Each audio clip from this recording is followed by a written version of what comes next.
Hello po! Ngayon po ay gagawa tayo ng Mango Graham Double Cheese Ice Cream.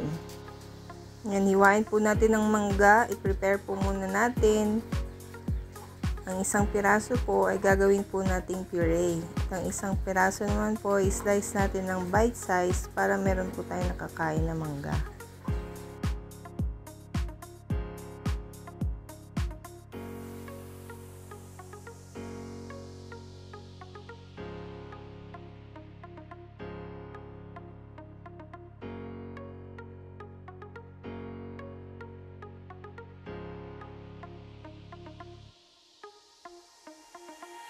Durugin lang po natin yung mangga para yan po yung puree. Hindi po ako gumagamit ng food color. Ito naman po yung para sa bite size. Sakto lang para hindi naman sobrang laki ng slice ng mangga.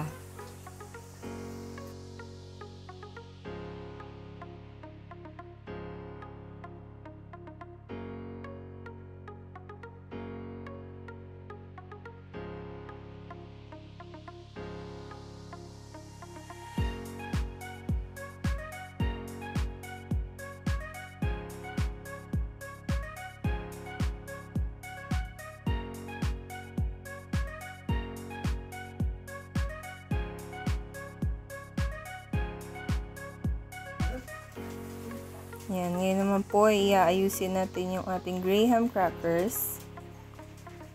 Prepare po natin.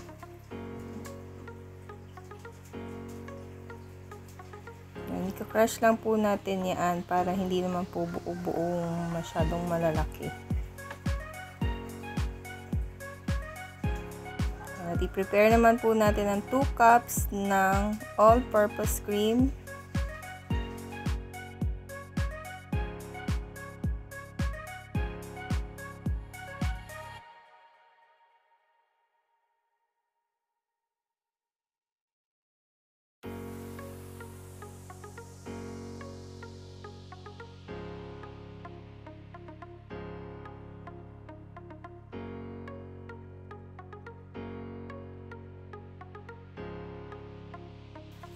At gagamit po tayo ng mixer. I-mixer lang po natin hanggang sa mag-double yung kanyang size at mag-thicken yung kanyang consistency.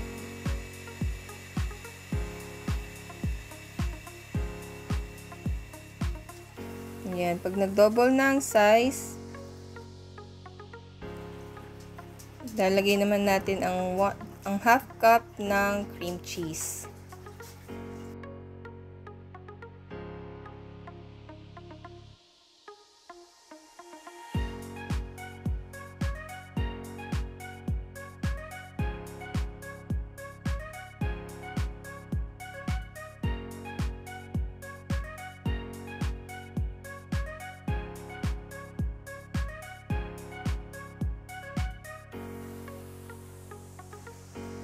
At i-mix po ulit.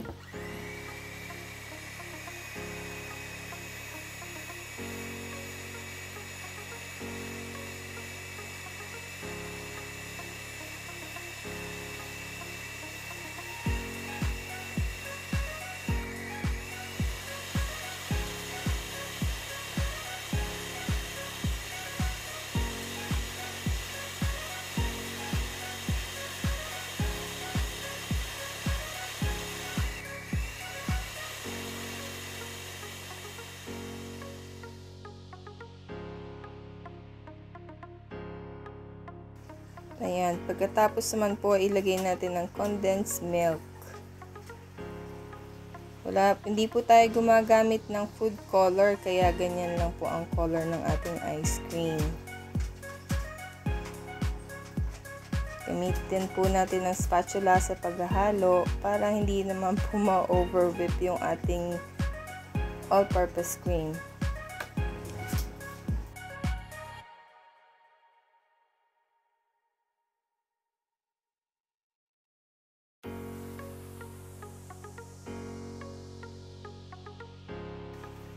Pagkatapos ay ilagay naman po natin ang ating puree.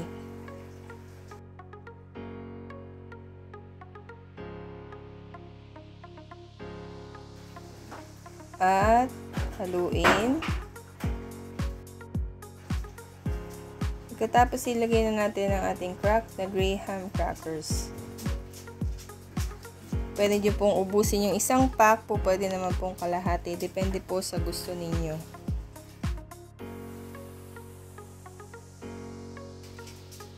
Haluin po ng maayos para ma-well combine po ang ating mga ingredients.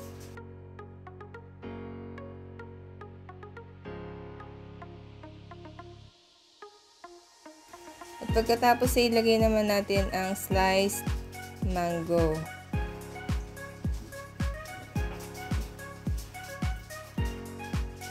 Haluin pong muli.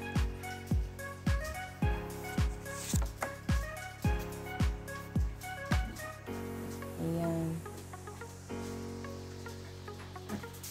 At lagyan naman po natin ng grated cheese. Depende po kung gaano ninyo kadaming gustong ilagay. Sa akin po, nilagyan ko lang po siya ng half cup ulit. Haluin po ulit ng mabuti.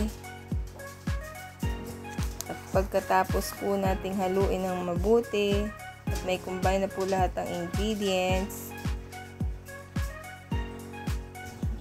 ay ilalagay naman po natin sa plastic container or anything po na lalagyan, basta po pwede po sa freezer.